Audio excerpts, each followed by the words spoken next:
The Ministry of Agriculture has warned that the country faces serious shortage of livestock feed and fodder, and sustainable measures are needed to reverse the situation. Many farmers in Kenya have resorted to feeding their livestock with low-quality grains and more, which have resulted in reduced animal productivity.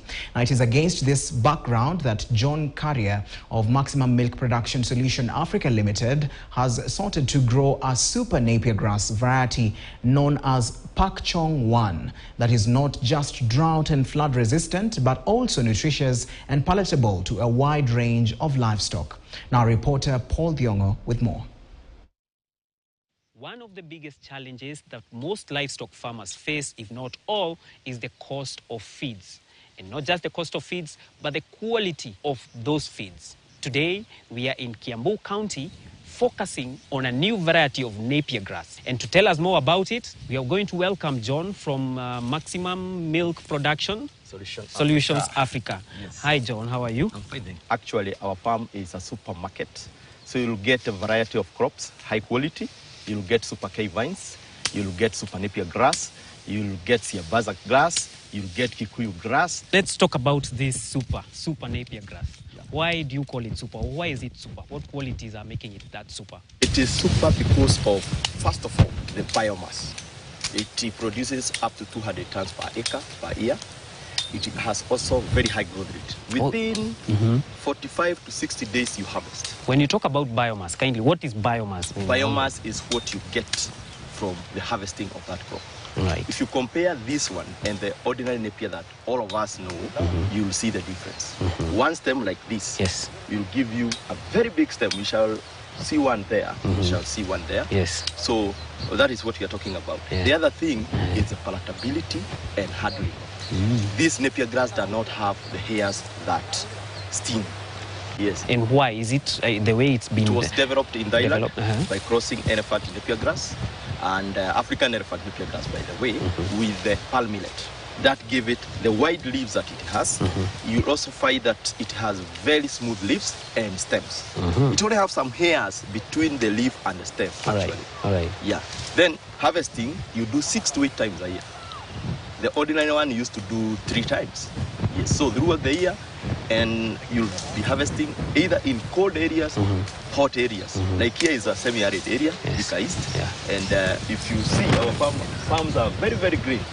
As long as you feed this fodder properly with animal manure, then you are there. Okay. The first planting you harvest after 75 to 90 days, but this one is barely 60 days. So it is ready for harvesting, for feeding of animals or for silaging, because we do also silage. We do bale silages. We have machines that we do that. Okay. So we do that and sell to the farmers. All right. You can imagine this is not even 60 days. It is 2.2 meters. Wow. If you go to a colder area, maybe it will be 1.7. So we don't look at you don't look at the height normally. Yes. You look at the dates. So if you planted today, 75 to 90 days harvest. After the first cut, do 45 to 60. The other thing, maybe a person who might not be able to remember the dates, just look at the time it is starting to produce some canes. The first, second cane, like that one you see there, you harvest at that time. That time, that cane will be a source of energy for an animal. Because dairy and beef cows, they require a lot of energy, a lot of proteins, a lot of starch, and a lot of minerals. This Napier as a whole meal has that. So the energy in these canes, the ones that, not this one, this is a seed, the one that will be, the two I talked about there, will be the source of energy. Because if you humor this cane like this, it is sugary. All right. Yeah, we did a lab test with Carol. They came to our farm and took samples. We got a whopping 16.6%. We did another one. It got 18.9. Then we got another one that with JQuat. Well, JQuat, there is a department with Chinese there known as Solajek. They picked and it got 24. That was about 1.5 months with 24% crude protein. That crude is what protein. I wanted to know what percentages these are. Crude protein. Crude protein. All right. When you have quality, the most expensive thing we buy from this feed shop is protein found in what we call dairy. So you reduce that. if you reduce buying that, because today is very expensive. Yes, yes. When you reduce that, it means the farmer will reduce the cost of production. I'm not saying you eliminate 100%. No. Because you cannot be eating ugali every day. You need to eat rice, you need to eat githeri, like that. Yes. But what we are simply saying is the cost of production will definitely go down. All right. We have farmers in northeastern, they are doing feedlots with this Napier. The meat that we are getting, the cows that we are very good cows we are getting, they are doing feedlots there. The sheep, we call the gala goats, not sheep, gala goats. We have people in Narok buying a lot of this to rear their sheep, the doper sheep. It is a very good Napier, and I wish everybody can get this. What should I look out for when I'm coming to buy the seedling? So the seedling or the cutting, the standard is 2 nodes. The 2 nodes are these ones. This is a node, this is a node. This is a node, this is a node. That is a standard measure. That is what Dr. Karara Skethong advised us, that you should plant a 2 nodes cutting, not more than that. It is very important in planting because it produces roots and shoots. Then this bit here is the one that provides food when it is growing to this. So if, for example, you know, some farmer might want to multiply and you cut it here, it will not germinate. So you cut it, they are done by our professionals. We have in your farms we have a professional agronomist and the workers. They are shown how to do it. So this is the standard. If you touch here, it will rot. Okay, for now we are just going to demonstrate what you call the mtaro. The mtaro method. The mtaro method. The mtaro method. The mtaro means trench. The trench, yes. It is the most cheapest and the conventional one, and that is why today we are not going to demonstrate using the tumbukiza one. All right. Tumbukiza is the hole. The whole which one. Which you said is how many feet? It and is how labor many feet? intensive, 2 feet by 2 feet by 2 feet. You require a lot of manure. This one, a farmer without too much money to buy manure, you'll be able to plant, then feed it his or her crop. Pole. Okay. Yeah. Right. Yeah. So we have our trench here. Yes. So maybe we can just demonstrate using this. I will show you how to plant. All right. You see this one, if you look at it, there is the upper side and the lower side. If you plant it upside down, it will not germinate. Wait, hold on. What? If you look at it, it will tell you with your own eyes. There is the upside and there is the lower side. Look at it like this. Even this one. This is the lower side, this is the upper side. You look at it, it is showing. Upper side and lower side. Yeah. For me, there is no difference. Oh, there is.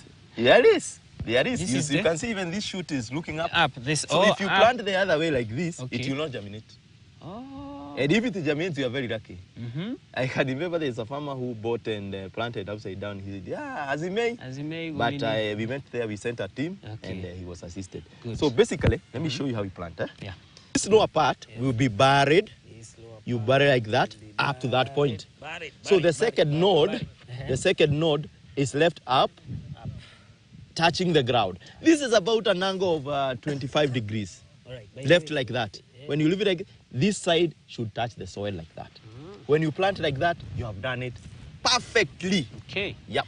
And we say the spacing is between. From here should be now 3 feet. 3 feet. This should be here. So this is where you do this one. Oh, so 3 feet. So 3 feet. Okay, measure Like 3 that. feet. If Measure you don't 3 have feet. a tape measure or you don't have a. You will do about a meter max. Okay. Then you see that one? It should touch the ground like that. Like that. Oh, this line should touch the soil. ground. Okay, Yeah. good. Then we do the third one and the last one for today, like that. Take the soil, the ground should be left, and this one should be left touching the ground, like that. Okay. That is a properly planted super Napier grass. It will give you maximum. All right. So, okay, for now, we didn't use any manure. This was just for demonstration purposes, but make sure to use farmyard manure. When you have farmyard manure, what you do, you mix this soil you had dug, you mix it well inside the hole, and then plant your cutting there. Okay. Like that. All right. Yeah. And you said, just to repeat, the spacing is?